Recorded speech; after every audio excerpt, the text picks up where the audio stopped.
Hello and welcome. Today I'm going to, using lots of texture to build it up, the aerial view from a helicopter from Brown down along the Solent. Firstly, gather together all of your textures.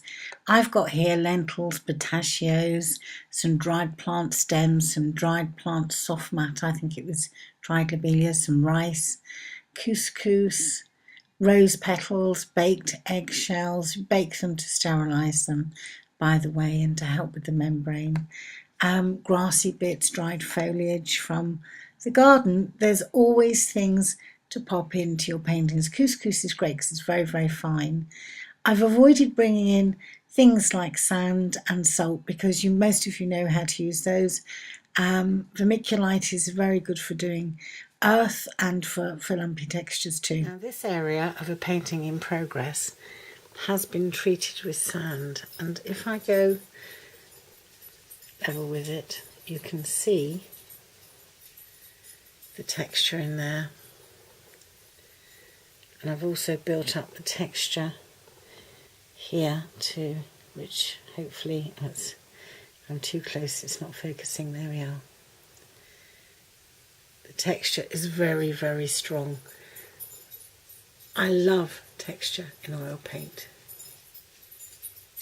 It really is very, very pretty. Gives a nice effect. There we go. That shows you how the sand has left its trail around the sun area. Okay, so texture in oil paintings. Now I've got here a painting from, I think it was last week, Pointillism. And so I've just gone over it. As you can see, I've got wet paint there. I've just put it on with palette knife, and that gives you your first layer of texture. Let's just take that across there. An indication of a stormy sky. That's actually quite enough. I'm going to mix some desiccated coconut on this occasion, and I'm going to get some coconut going there, and I'm going to just plonk it on, and that's going to give me some dark bits going on here. And you can mix it in on the palette, or you can mix it in on the canvas. It really doesn't matter. I've got some rose petals here, and I'm just going to crush them up in my hand and put them onto my palette. Now I want a bit of texture in the distance, so here we go then. Some rose petals mixed with some yellow ochre. I think I've got a bit of purple oxide in there as well, just to give it a bit of interest. And very gently just put it on, not scrape, sort of manipulate more than anything. And as you pull that across, you'll find that you'll get all those variances in depth and colour and texture, which make it look absolutely super. That's really what makes a painting, is the skill in just getting this texture down. And remember your perspective, bring it closer to you as you work, and then start to think about other colours. Here I'm adding the green on, and so I'm now on to the grassy area on top of the cliff. So adding some more texture now with some dead foliage from the old hanging basket. I think this was lobelia, and that will give us a lovely fine texture which we can work in as a base layer to my bracken hedge that I want to put along the cliff. It's very brambly up at Brown Down. I expect you know if you take your dog for a walk up there, and I want to represent that in the painting. So now I'm going to build up that body a bit more by using some dried stems from the garden, and they're a little bit thicker than the lobelia, but will give our bracken hedge a really lovely texture. And so what I'm going to do is just poke that here and there, remembering your sticks get smaller as you go further away from yourself, so you want the real heavy ones in the front here, and just work them in with your finger, and then you'll go over them with your paint and your highlights a little bit later. Never forget your highlights and shadows, and just position them in well before you put your paint over the top. And now what I'm going to do now, apart from make a bit of a mess, is to go from here, and I'm just coming down, I'm using the edge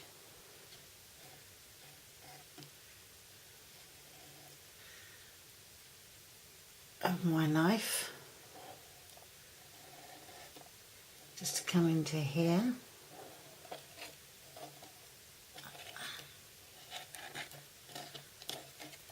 And now in here, you can put all sorts of things. You can put vermiculite, you can put eggshell, whatever you like.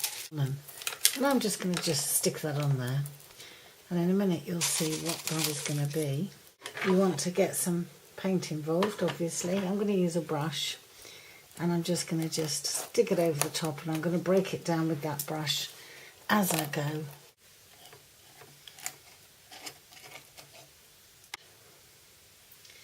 Now what I'm wanting here, I'm going to put some blue in now.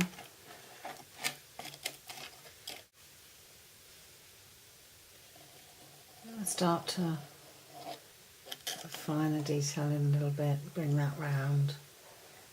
I'll go over that with some white in a minute, bring that down. Just really build it up how your instinct tells you to.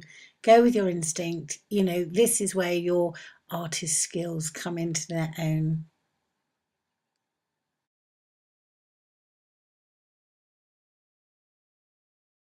Couscous is very fine.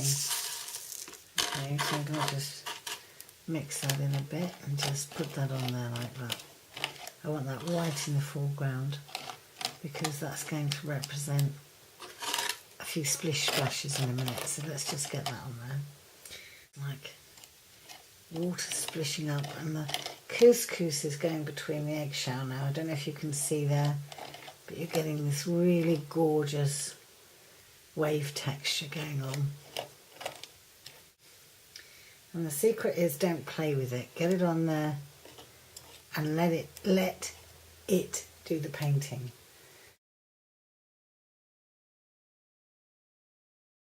Okay, so let's look at what we've got. We've got some gorgeous textures in there from the sea, from the swell of the sea, going right the way through to the cliff top, the grassy area, the bracken, the gorse. There's lots of gorse bushes up there. There's lots of red sand and orangey clay. The soil is very clay here, as everybody knows who ever tries to grow anything.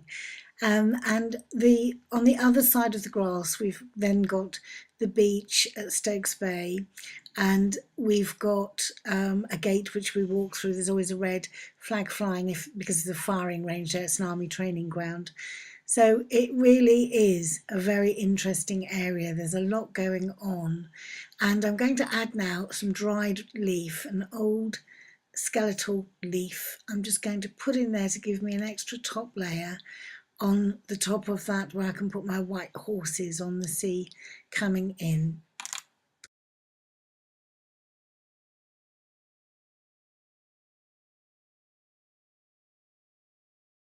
What I'm looking for from this is the lovely pattern. I can see we'll have some issues there. I might actually have to cut that off.